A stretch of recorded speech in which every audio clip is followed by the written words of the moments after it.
Okay. Oops. So this is a table of the possible questions which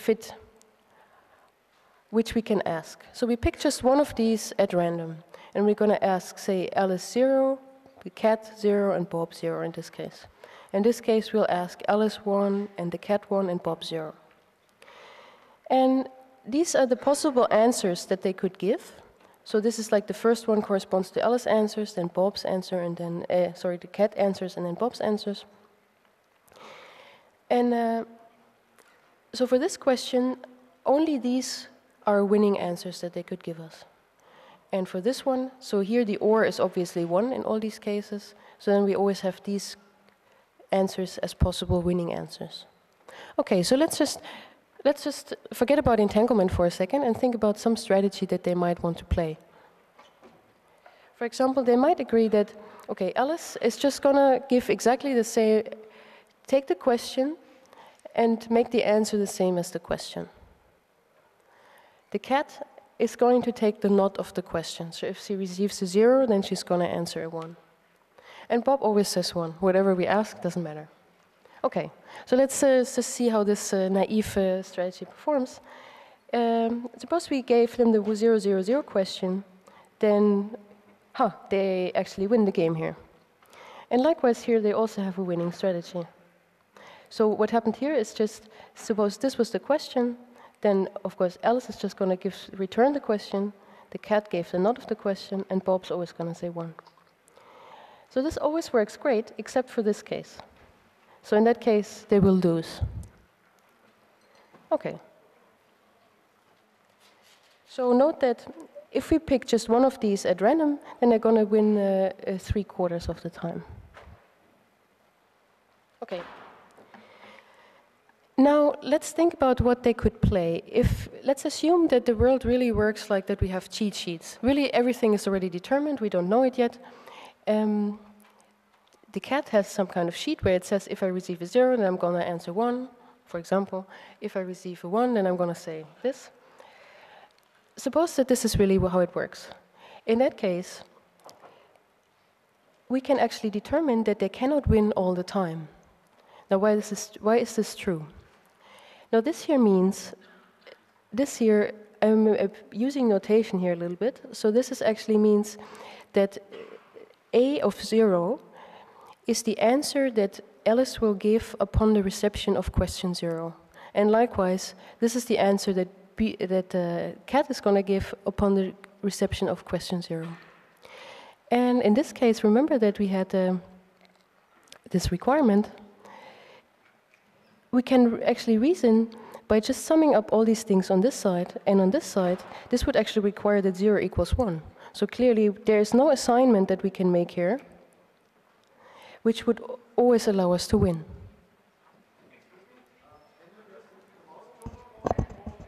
Excuse me? I can't hear what you're saying. The laser pointer isn't visible. Can you please use the mouse cursor?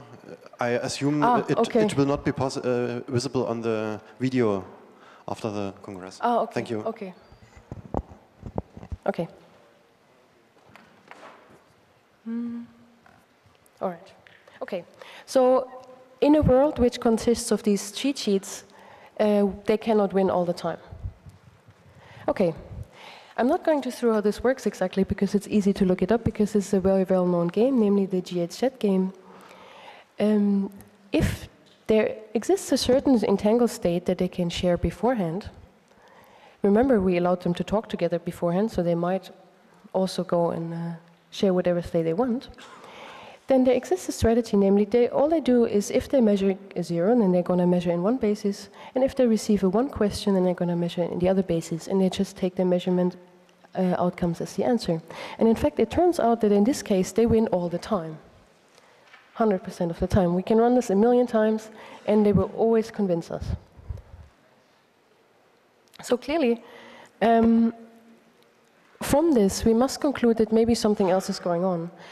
Remember that communication was not possible. We put them so far apart to make sure this can't happen. Likewise, entanglement itself can't allow you to transfer any information faster than light. And yet they can always win. So from this we can conclude that really qubits are different than these boxes with predetermined instructions. And these predetermined instructions are sometimes also called hidden variables, in fact. And this might seem a little bit obscure, but it's actually, if you think about it for some time, it's actually quite weird. And so there are many such games. The first one really was by Bell, and there's many games like this afterwards, which really show that there is something different going on in quantum mechanics than these classical predetermined instruction sheets.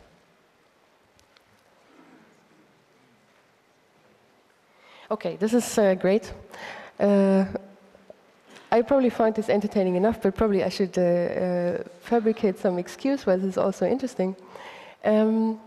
So basically we saw that quantum entanglement allows you to do things which would otherwise need classical communication. In this game, they were only really allowed to, could only win all the time if they were able to communicate. But we've taken the communication away. So in fact, entanglement really allows you to solve a problem instead of using classical communication, sometimes. Namely in this kind of coordination type of games that I was just talking about. And in fact, it plays a very important part in quantum algorithms. And in fact, it's been shown by Noah Linden and Richard Josa that quantum speedup is really only possible due to entanglement. And you can play some other cool things with it. Probably you heard about quantum teleportation. And in fact, what I said in my last talk at What the Heck can also be viewed from the perspective of quantum entanglement, which is what I'm going to talk about in a second. Okay, quantum teleportation is a pretty cool thing. Suppose that Alice and Bob really share such a say EPR pair, such an entangled state. They've maybe distributed that beforehand, or we give it to them. Anyway, it's there. So using this, they can now actually send an arbitrary qubit. In fact, they don't even need to know anything about this qubit, from Alice to Bob, using just one EPR pair and 2 classical bits of communication. Now, I said that information cannot be transferred faster than light, which is actually why these two classical bits come in. So Alice has some kind of qubit. And she performs a measurement on this, a joint measurement on this qubit and her part of the entangled state, from which she gets 2 measurement outcomes, which she transfers to Bob.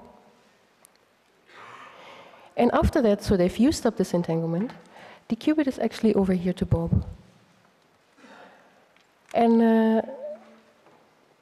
you can play this over arbitrary distances in theory. So this is really quite a cool thing.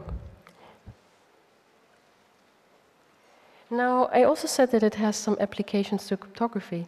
Now, first of all, I want to say that it also has a negative application to cryptography, namely that in classical cryptography, there's often protocols whose security depends on the fact that certain parties cannot communicate during the course of the protocol. But of course, with entanglement, maybe they can still achieve some coordination which would otherwise not be possible. For example, there's a notion called interactive proof systems, where you have a certain a few provers, and they're trying to prove something to you, which you cannot decide yourself. For example, maybe they want to prove to you that you can color a certain graph for 3 different colors. That means that you can assign a color to each node in the graph such that no 2 adjacent nodes have the same color. Maybe they want to prove that to you. Now, classically, if they cannot communicate, that you can ask them questions and you can say cross-check between them. But really, they really want to cheat on you, and you can phrase this as some kind of game. And there, in fact, it turns out that entanglement makes a very important difference. So you really have to think about what does it mean for classical protocols if suddenly you allow quantum adversaries. And of course, there's some positive things about quantum cryptography, namely what I was talking about last time, namely quantum key exchange. And here I want to talk about an entanglement view on quantum key exchange. So, for the people who weren't there at What the Heck, the problem we are really trying to solve here is actually very clear. Probably most of you know it already. Alice has some message, and she wants to send it to Bob, but somewhere in between is an eavesdropper who tries to learn the contents of this message. Now, the goal of secure communication is to allow Alice to have some kind of safe some kind of encryption mechanism which will hide the message contents from any eavesdropper on the way, and then later Bob can open it and get the message. So this safe is great, but probably it requires some kind of key. In fact, it does require some kind of key.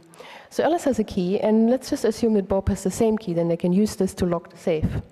Now, as long as Eve is ignorant about this key, if she doesn't know what it looks like, she cannot open the safe.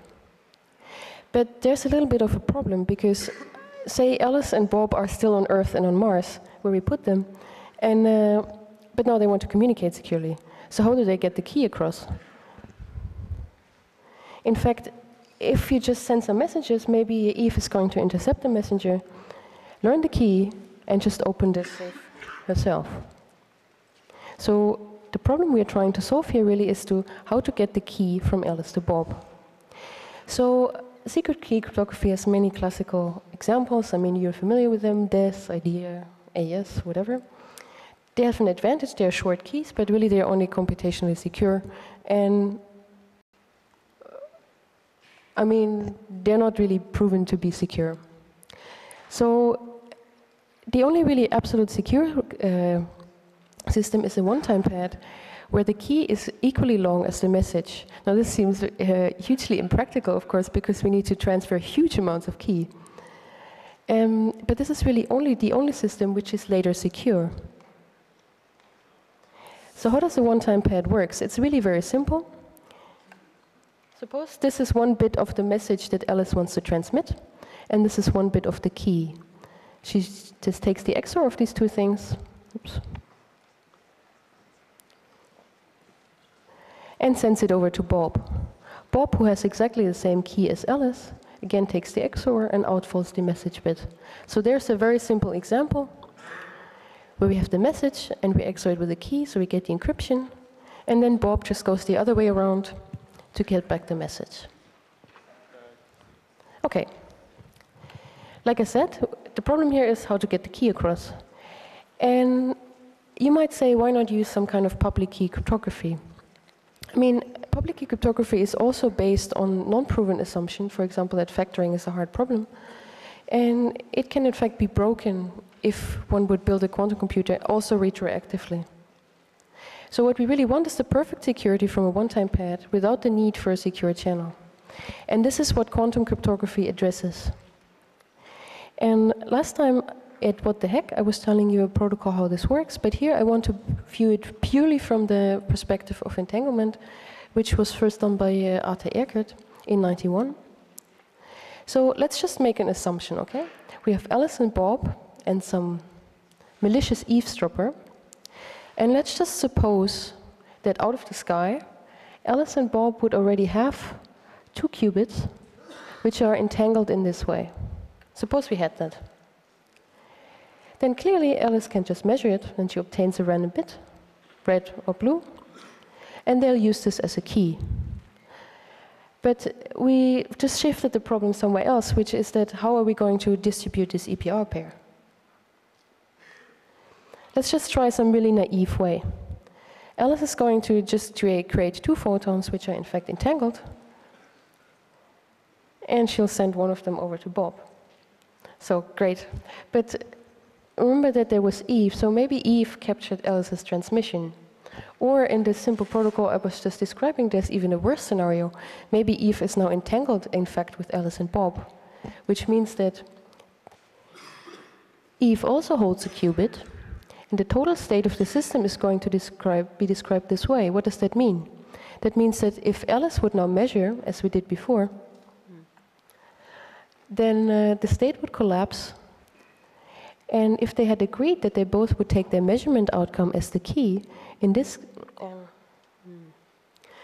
case, this means that in fact Eve also only has to measure, and her qubit will end up being exactly in the same state, which means that Eve knows the key, so that's really not what we want. So I'm going to go back to the games now. I'm only going to give you some intuition how this works, because this is really the most important thing, is that Alice and Bob are not going to play